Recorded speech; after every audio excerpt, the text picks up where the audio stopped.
Intimidade com Deus não é apenas um desejo, é uma promessa. Não somos chamados apenas para conhecê-lo de uma forma superficial, mas para viver uma experiência real de profundidade e intimidade com o céu.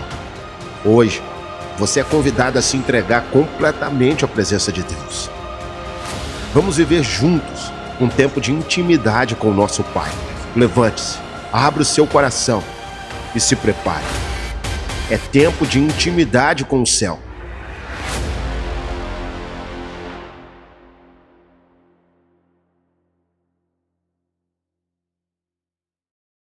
Da noite, a nossa pastora Suzana Pitanga Curti. Aplauda o nome de Jesus pela vida da pastora Suzana. Então, prontamente atendeu o nosso convite para estar aqui trazendo o recado de Deus. Vamos estender as mãos sobre a vida aqui da nossa pastora? Pai, peço que teu Espírito Santo esteja enchendo a vida da tua filha aqui, da tua serva, para que ela venha trazer o teu recado aos nossos corações. O Senhor seja a boca da sua serva falando aqui aos nossos corações hoje.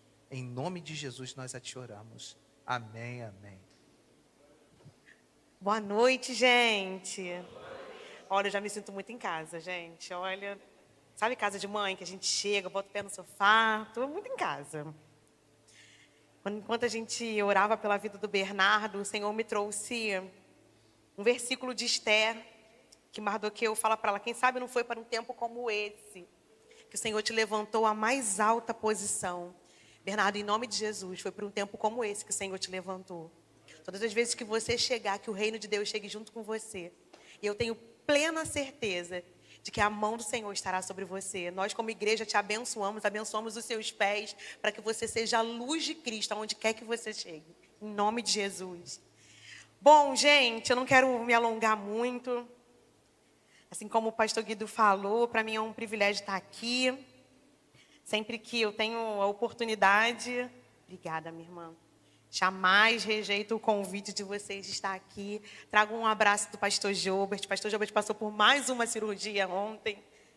Hoje ele está com catéter, ainda vai precisar fazer alguns procedimentos, que ele ainda tem alguns cálculos, mas nós queremos que, em nome de Jesus, essa foi o último procedimento cirúrgico, amém? Amém.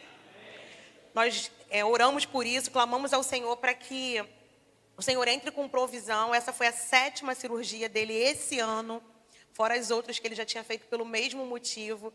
Mas, em nome de Jesus, essa foi a última. E por isso hoje eu estou aqui sem a companhia dele, mas na companhia do Senhor, amém? Então abre comigo a sua Bíblia aí em 2 Samuel 23.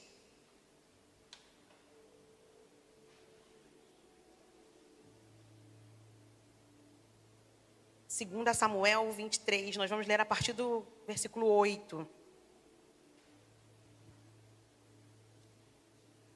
Um tempo onde a gente tem visto pessoas com tanta individualidade, gente caminhando sozinha, caminhando em independência. O Senhor, Ele trouxe essa palavra ao meu coração, chamando a gente para um despertar de um novo tempo, uma nova estação, mas principalmente um caminhar em unidade. A igreja de Cristo precisa caminhar de mãos dadas. Hoje eu estou aqui, a pastora Renata está lá em Caxias. Foi engraçado que eu falei: amiga, queria te receber. Ela: amiga, queria te receber. Eu falei: vamos encontrar no caminho. Eu te recebo na metade do caminho, você me recebe na metade do caminho. Mas para que as tendas se alarguem, é necessário que a gente vá e cumpra a missão. E eu creio que a pastora Renata está lá quebrando tudo já também, amém? Então acompanha comigo assim a palavra do Senhor. Os principais guerreiros de Davi, esse é o tópico da minha Bíblia.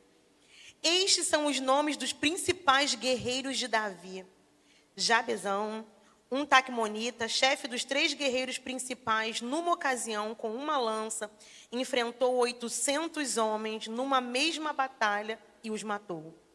Depois dele, Eliezer, filho do Aioíta Dodô, ele era um dos 3 principais guerreiros e esteve com Davi quando os filisteus se reuniram em Paz-damim para a batalha. Os israelitas recuaram, mas ele manteve a sua posição e feriu os filisteus até a sua mão ficar dormente e grudada na espada. O Senhor concedeu uma grande vitória a Israel naquele dia. E o exército voltou para onde Eliezer estava, mas somente para saquear os mortos. Depois dele, Samá, filho do Age, Aram, e os filisteus reuniram-se em Leí, onde havia uma plantação de lentilha, onde o exército de Israel fugiu dos filisteus. Mas Samá manteve posição no meio da plantação, defendeu-a e derrotou os filisteus. O Senhor concedeu-lhe uma grande vitória. Amém. Senhor, Pai, nós te damos liberdade nesse lugar. Continua, Senhor, a agir nesse lugar. Pai, em nome de Jesus, que não seja mais eu, mas que seja o Senhor através de mim. Que eu seja, Pai, nesse lugar um canal limpo do teu fluir, sem nenhuma interferência daquilo que o Senhor quer derramar sobre o povo do Senhor. Te damos liberdade, Espírito de Deus. Nós te oramos em nome de Jesus. Amém. O que está acontecendo nesse cenário? Davi, nos capítulos anteriores, ele vai fugir para a caverna. E eu não sei vocês, mas às vezes a gente quer fugir para a caverna, né? A gente quer se esconder, às vezes as lutas foram grandes, as batalhas foram grandes, e a gente, para sair de cena um pouquinho, a gente quer se esconder na caverna. E nesse cenário, Davi, ele foi se esconder na caverna. Saul, ele vinha perseguindo Davi, e Davi vinha por muito tempo fugindo dele. Nesse momento que nós acabamos de ler, ele então se esconde nessa caverna, e talvez Davi fugindo tenha chegado lá, querendo ficar quietinho, sem que ninguém pudesse incomodar ele, chatear ele. Mas a palavra diz que alguns homens foram ao encontro de Davi. E a Bíblia aqui faz menção a 3 deles. E esses homens, alguns capítulos antes, eles são conhecidos como os rejeitados de Saul. Em 1 Samuel 22 vai dizer que eles eram essas pessoas que se reuniam à porta da caverna, eles eram os que estavam em dificuldades, os endividados e os doentes. Se assemelha com a gente às vezes, né? Alguns de nós às vezes em dificuldades, alguns doentes, outros endividados, quem não? Mas quando Davi vai se referir a ele, quando a Bíblia nos relata sobre ele, a Bíblia chama eles de principais guerreiros. Em algumas versões, eles vão dizer guerreiros valentes de Davi. Os mesmos homens que eram reconhecidos por Saul, por serem endividados, por serem doentes, por estarem em dificuldades, Davi olha para eles e não mais os chama de rejeitados. Davi olha para eles e chama eles de guerreiros, valentes. E em nome de Jesus, se você caminhou até hoje aqui, talvez como esses homens, em posição de doença, em posição de dificuldade, talvez até endividado, e talvez a sua casa, ou você mesmo olhasse para você com um sentimento de pena, de tristeza, em nome de Jesus, o Senhor está te dizendo que Ele te enxerga hoje como valente. Valente do Senhor, não mais rejeitado de Saul. E é lindo porque eram os mesmos homens. Eles só fugiram da rejeição de Saul e se colocaram à porta da caverna. Mas naquele dia, alguém olhou para eles com um olhar de mudar o cenário. É esse lugar que eu quero te chamar hoje para a gente viver como igreja. Uma igreja que olha, se posiciona e muda o cenário. E diante disso que eu quero compartilhar com vocês, aqueles homens, eles estavam em minoria, mas a Bíblia vai dizer que 3 deles, um se posicionou e matou 800 homens com uma única espada, com uma única lança.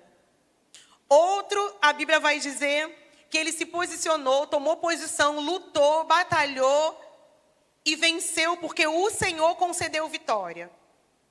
O outro tomou uma posição no meio do campo de lentilha e também ganhou porque o Senhor concedeu vitória. Conseguem ver a semelhança que eles não venceram pela sua humanidade? Eles não venceram pelos seus próprios talentos, pelo seu próprio dom, por aquilo que eles eram bons. Não, eles venceram porque o Senhor concedeu vitória.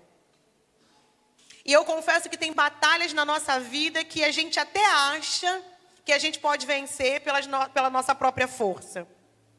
Ontem, quando nós chegamos no hospital para o Gilbert operar, ali a gente vê a nossa humanidade. Que a gente não é médico, a gente não é enfermeiro, a gente não é técnico, a gente não é nada, a gente se torna espectador da graça do Senhor Jesus. E ali ele internou meio-dia, a cirurgia dele só foi acontecer 5 da tarde, e aquela expectativa. E naquela sala de espera a gente viu pessoas recebendo notícias de luto, de morte. A gente viu bebê nascendo. Tantas situações, mas que nenhuma delas nos dava capacidade de interferir. A gente só podia ver o Senhor conceder vitória. Gilbert entrou para o centro cirúrgico, uma cirurgia um pouco mais delicada do que de costume. O rim dele estava um pouco dilatado. E quando ele voltou para o quarto, eu respirei aliviada. Eu falei, Senhor, obrigada, porque o Senhor concedeu vitória. Na porta daquele centro cirúrgico, eu era única e exclusivamente como esses homens, um rejeitado de Saul. Mas o Senhor me olhou como uma mulher valente de Davi naquela manhã. E em nome de Jesus, é o mesmo olhar do Senhor que está passeando sobre nós hoje. O olhar do Senhor sobre nós não mudou.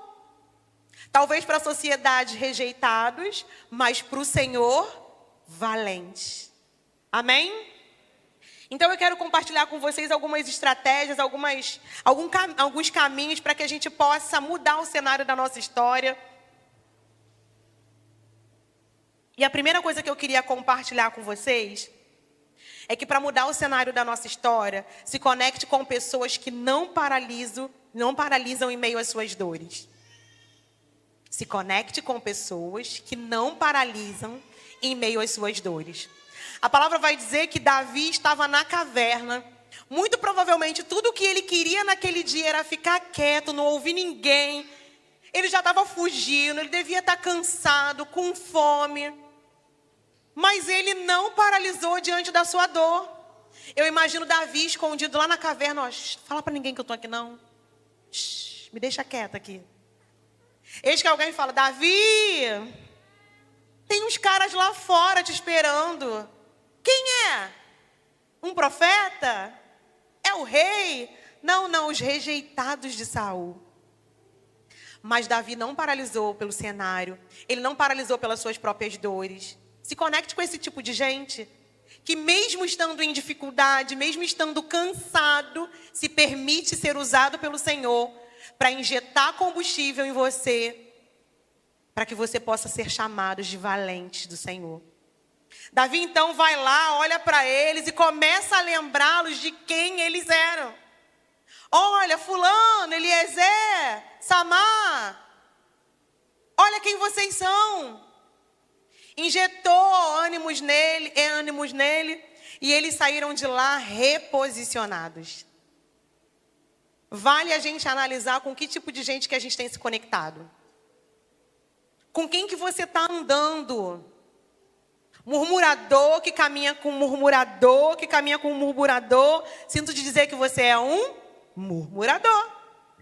Suzana, eu tenho 4 amigos e eles são fofoqueiros. Parabéns, você é o 5º. Gente, perdão, é duro, mas é verdade. Porque se você não corta a fofoca no meio, fala, nem quero saber. Fulano, tu sabia? Nem sei, nem quero saber.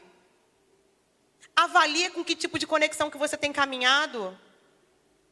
Avalia que tipo de gente que você olha e admira. Aquilo que você contempla, você se torna. O que você tem contemplado? Horas rolando o feed do Instagram, contemplando o quê? Eu tomei a decisão de excluir o aplicativo do Instagram da minha... Sabe aquele que fica na frente? Já abre, já dá de cara com o Instagram? Agora, se eu quiser usar o Instagram, tem que procurar lá. Aí, às vezes, me demanda tanto tempo que eu desisto. Foi a estratégia que o Senhor me deu para contemplar aquilo que eu quero me tornar. E nós estamos caminhando a nos tornarmos semelhante a Cristo. Então, em nome de Jesus, vigia com quem você tem andado. A minha mãe tinha uma doença chamada dermatomiesite. Essa doença causava muitas dores na minha mãe era cadeirante. E você podia chegar lá a qualquer hora do dia ou da noite que a minha mãe estava com muita dor. Mas se a minha mãe olhasse para você e falasse assim, nossa, eu estou com tanta dor hoje, é porque ela deveria estar com muita dor. Ela não era de reclamar. Você chegava lá para visitar ela na cadeira de roda com dor. Minha mãe estava fazendo bordado, ponto de cruz, crochê. Saía de lá com ânimo. Se conecta com esse tipo de gente que, independente das suas dores, injeta ânimo em você.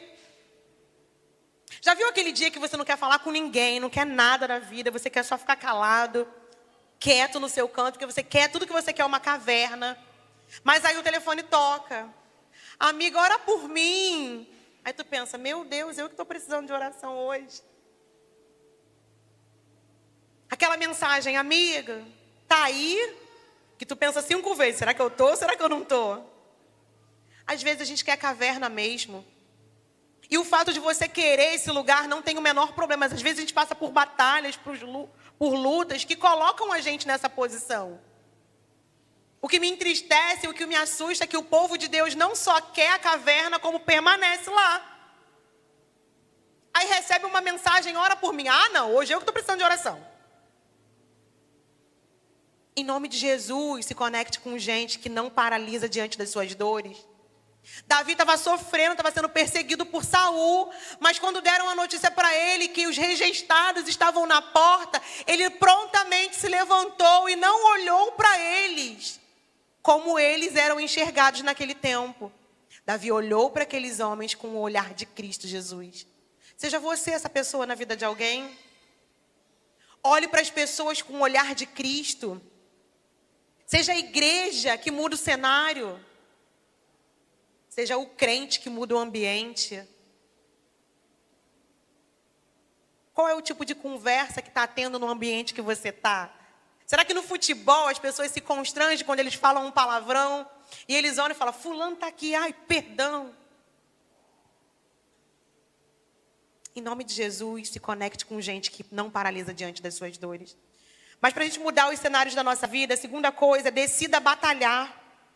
Olha o que diz os versículos 9 e 10. Depois dele, Eliezer, filho do Aioita Dodô, era um dos 3 principais guerreiros e esteve com Davi quando os filisteus recuaram em Paz-damim para a batalha.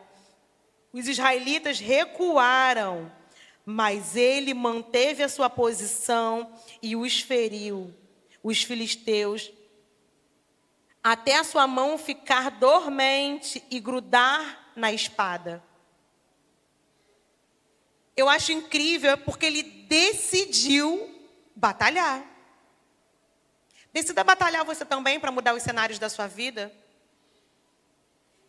Eliezer chegou com um exército. Todo mundo recuou quando viu os filisteus. Mas Eliezer permaneceu. A Bíblia vai dizer que a espada chegou a ficar grudada na sua mão. Existem 2 teorias para essa fala de que a espada chegou a grudar nas mãos. A primeira teoria é de que ele batalhou por tanto tempo que os seus músculos atrofiaram e a ponto dele não conseguir soltar. Às vezes ele até queria soltar, mas os músculos atrofiaram. Mas eu gosto mais da segunda. A segunda teoria é de que ele lutou por tanto tempo que a sua mão sangrou e o sangue coagulou a ponto de a espada grudar na mão dele. Eu gosto mais dessa. Eu gosto mais dessa teoria porque não sei quantos de vocês já se machucaram e quando o sangue desce, minha avó dizia, quando o melado desceu, a brincadeira acabou. Eliezer permaneceu. Mesmo com a espada grudada, mesmo querendo desistir, mas ele permaneceu, batalhou, até ver o Senhor conceder vitória. O problema é que agora a gente está numa onda de eu não luto mais. O que é meu vem até mim. Satanás. O que é seu também exige de você posicionamento, batalha, oração, jejum. Luta. Não recua, não.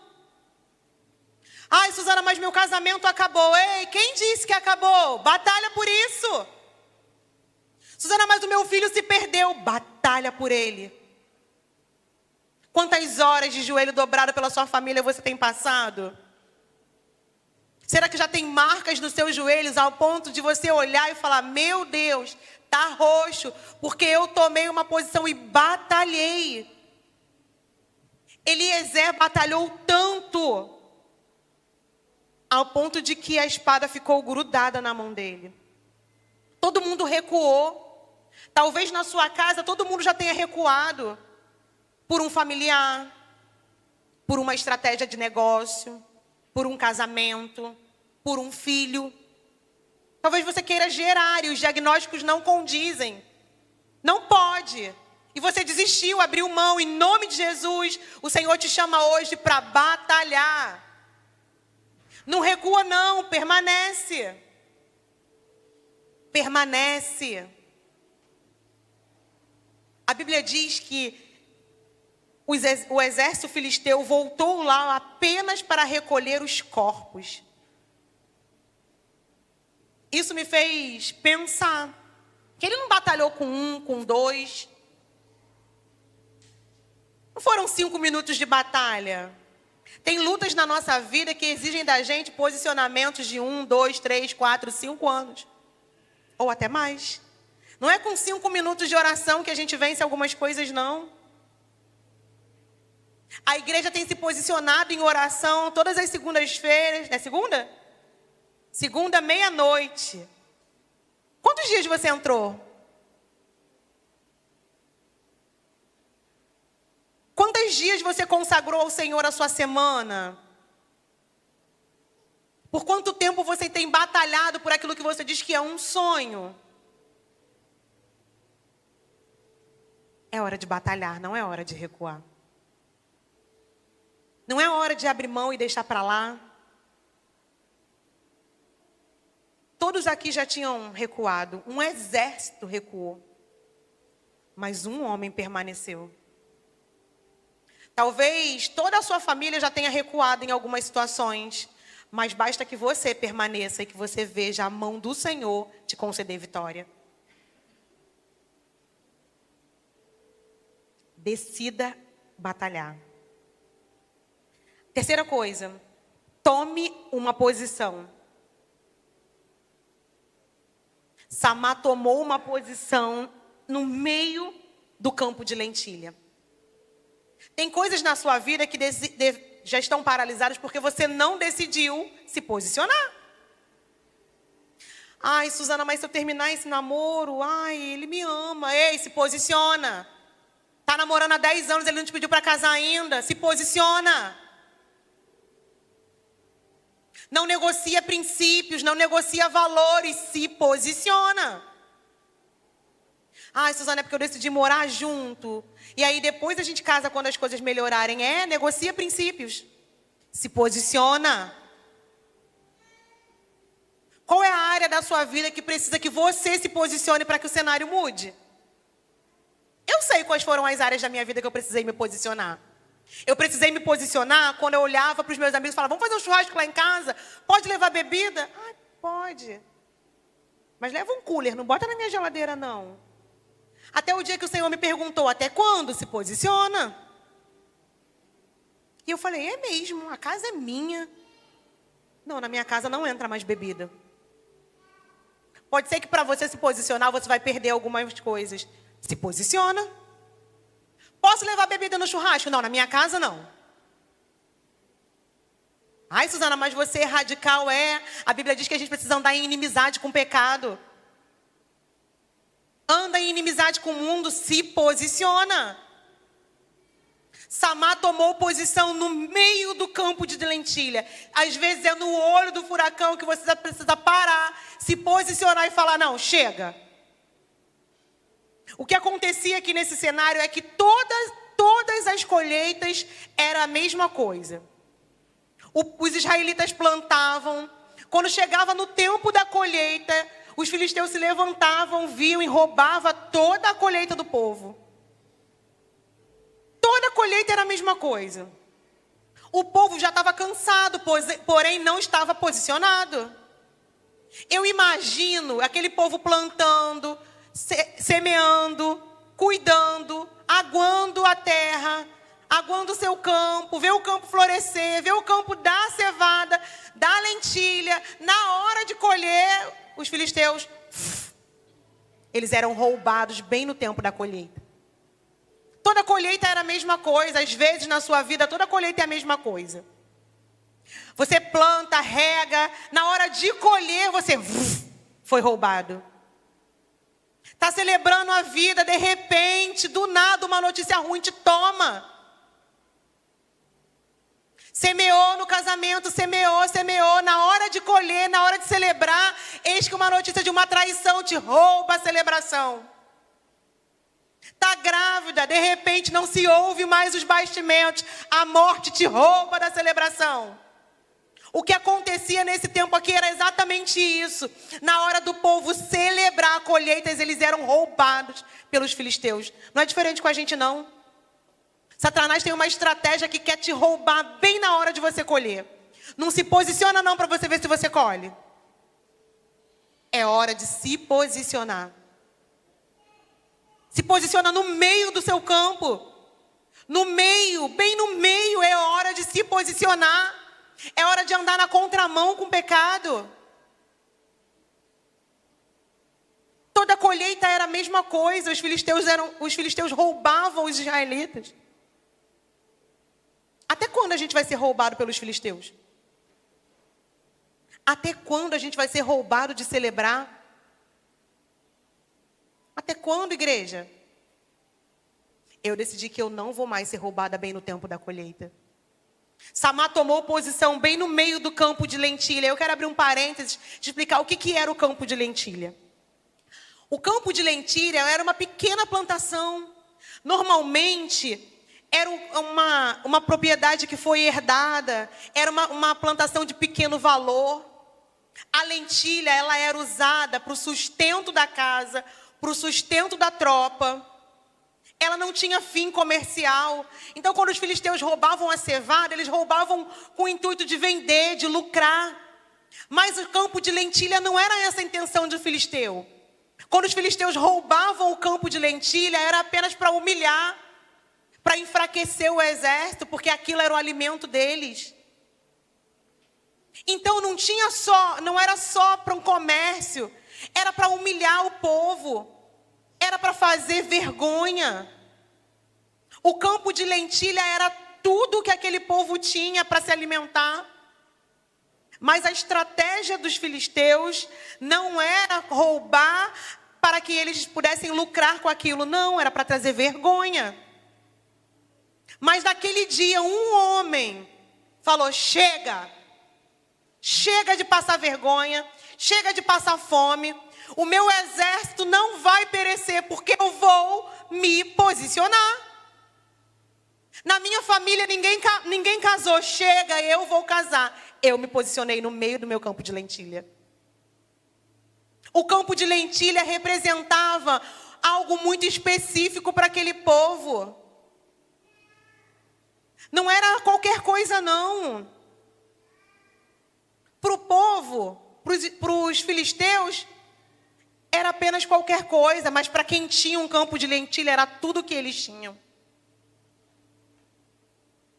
Se posiciona no meio do seu casamento e fala: ei, aqui não. No meu campo de lentilha, não. Até hoje, roubaram os campos de lentilha da minha família. Mas eu me posicionei. Na minha casa, não. Na minha família, não. No meu casamento, não. Na minha herança, não. No meu ventre, não. Aonde está faltando um posicionamento seu? Aonde Satanás tem te roubado bem na hora da colheita? Bem no tempo da colheita. A palavra vai dizer que o Senhor concedeu vitória. Concedeu vitória para Samar onde? Bem no campo de lentilha. Aquilo que para os filisteus era pouco, para Samar era tudo. Às vezes, aquilo que a gente precisa lutar como igreja, para a sociedade é pouco. mas para nós é tudo. Será que você já se posicionou bem no meio do campo de lentilha e batalhou para que a sua igreja tenha uma inclusão? Será que você já se posicionou bem no meio do campo de lentilha e se posicionou a visitar essa vizinhança para que Saracuruna não pereça nas mãos de Satanás? É hora de se posicionar. Bem no meio do seu campo de lentilha. É pequeno. Ai, mas onde é Saracuruna? Saracuruna é o lugar mais relevante. Porque o Senhor te plantou lá, bem no meio do campo de lentilha.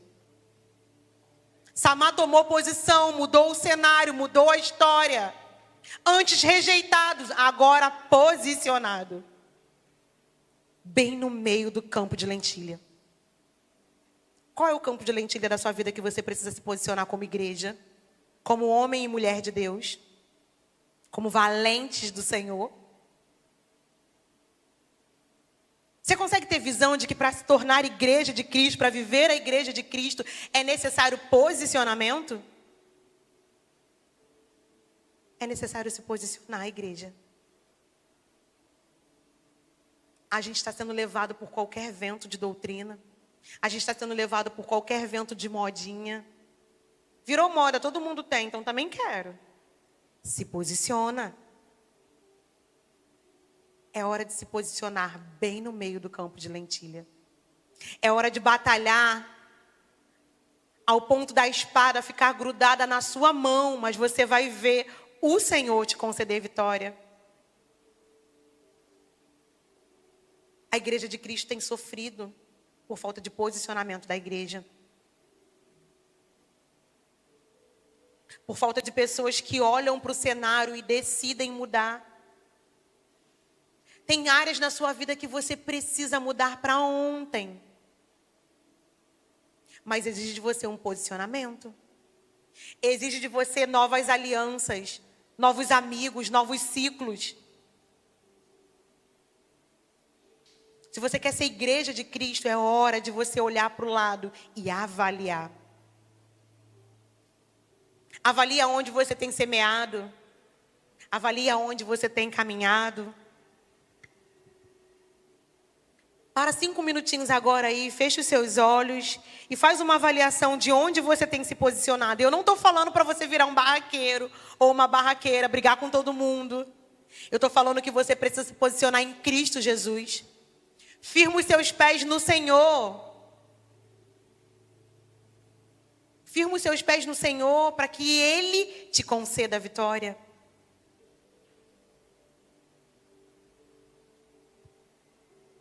Para a gente finalizar,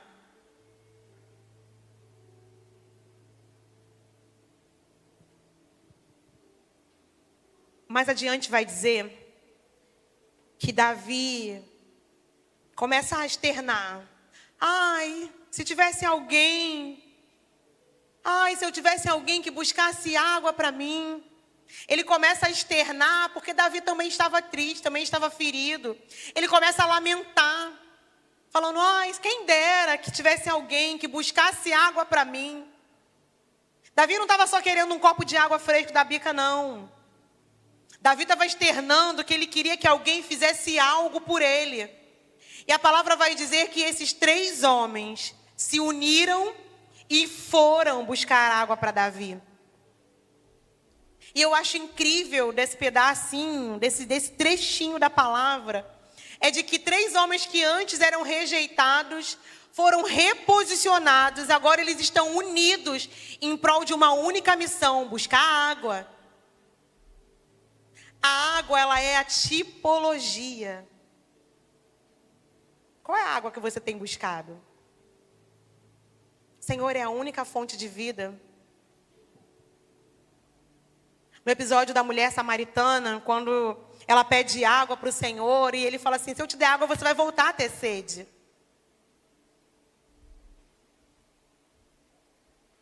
A água aqui, que Davi talvez estivesse externando, fosse uma água física. Mas hoje eu quero te convidar a se conectar com essa pessoa que está do seu lado. Fica de pé. Dá a mão aí para essa pessoa que está do seu lado. Os 3 se uniram e foram juntos buscar água. Irmãos, por que eu pedi para que vocês dessem as mãos? Porque sozinho a gente não vai muito longe. Às vezes a gente até chega, mas chega ferido, chega cansado, sobrecarregado. Mas quando a gente está junto, a gente vai mais longe. A gente tem apoio.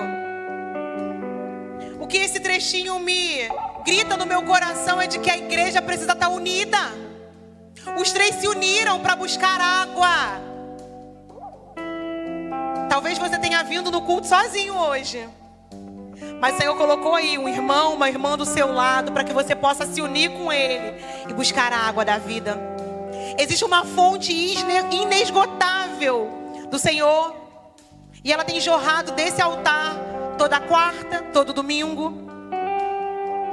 A pergunta é: você tem se posicionado para beber dessa fonte? Ei, igreja, se posiciona. Desperta. Nós vamos cantar uma canção, e eu queria que nesse momento você colocasse diante do Senhor aonde na sua vida você precisa se posicionar. Que o Senhor refizesse as suas alianças. Que o Senhor lhe mostrasse as batalhas que você precisa batalhar. Não perde a oportunidade de estar aqui nesse momento e pensar em outras coisas, não. A gente já está terminando. Então feche os seus olhos, ainda de mãos dadas com o seu irmão. Nós vamos declarar uma canção juntos. E vamos sair daqui hoje posicionados em nome de Jesus.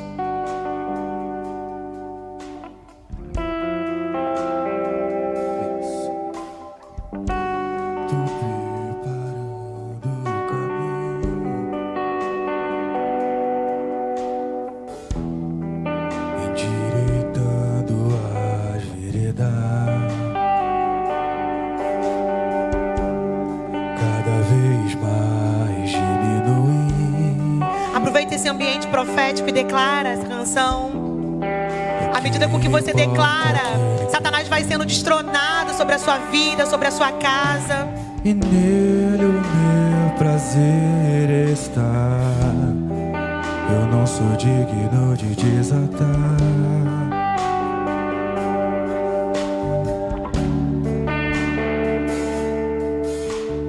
Nele a minha vida está.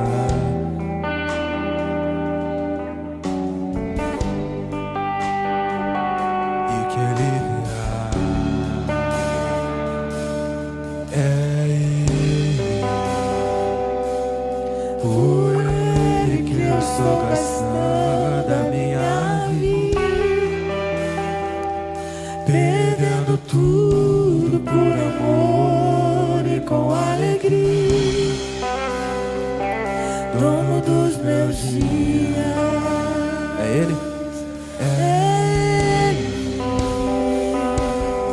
Por Ele que eu estou gastando a minha vida, perdendo tudo por amor e com alegria, dono dos meus dias. Declara que Ele virá. Soberano em poder, Ele virá. E o governo está nele. Vejam, Ele traz consigo a sua recompensa. Ele virá. Soberano em poder, Ele virá. E o governo está nele. Vejam, Ele traz consigo a sua recompensa. É Ele. Por Ele que eu estou gastando a minha vida, perdendo tudo por amor e com alegria, dono dos meus dias. Talvez você tenha escutado essa palavra e você possa estar pensando: Suzana, mas eu ainda não me posicionei no Senhor. A posição que o Senhor está exigindo de você hoje é uma posição no Senhor. Então eu queria que a igreja estivesse de olhos fechados. Se você ainda não declarou o Senhor como seu único e suficiente Salvador, eu queria que você fizesse uma oração comigo. Declara para o Senhor assim: Senhor, eu reconheço o Senhor como meu único e suficiente Salvador. Escreve o meu nome, Senhor, no livro da vida. Prepara o meu coração para esse tempo de posicionamento. Firma os meus pés no Senhor. Eu declaro isso em nome de Jesus. A igreja ainda permanece de olhos fechados, de cabeça baixa.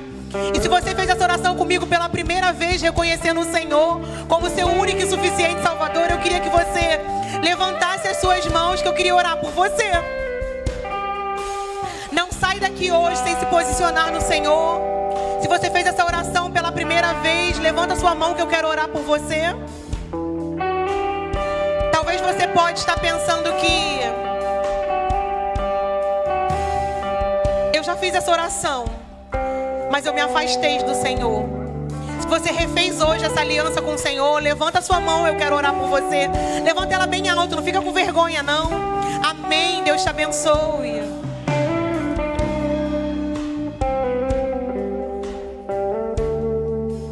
Eu queria te convidar para que você pudesse vir até aqui na frente. Eu quero orar por você.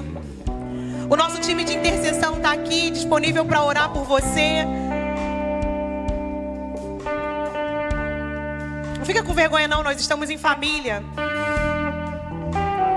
Amém, minha irmã. Estende as suas mãos para cá, vamos orar? Senhor, eis aqui as tuas filhas, Senhor, que hoje decidiram o Senhor como seu único e suficiente Salvador. Escreve, Jesus, o nome delas no livro da vida. Posiciona elas, Senhor, com firmeza no caminho do Senhor. Blinda, Senhor, a mente e o coração delas para que elas possam, Senhor, ter força para caminhar. Pai, em nome de Jesus, se elas estavam sozinhas até aqui, o Senhor levantou amigos fiéis para caminharem juntos, para que elas consigam ir mais adiante. Em nome de Jesus, Senhor, escreve o nome delas no livro da vida. Grava, Jesus, esse dia no coração dela, para que elas nunca se esqueçam de que o Senhor hoje a reposicionou para um novo tempo, uma nova história, em nome de Jesus.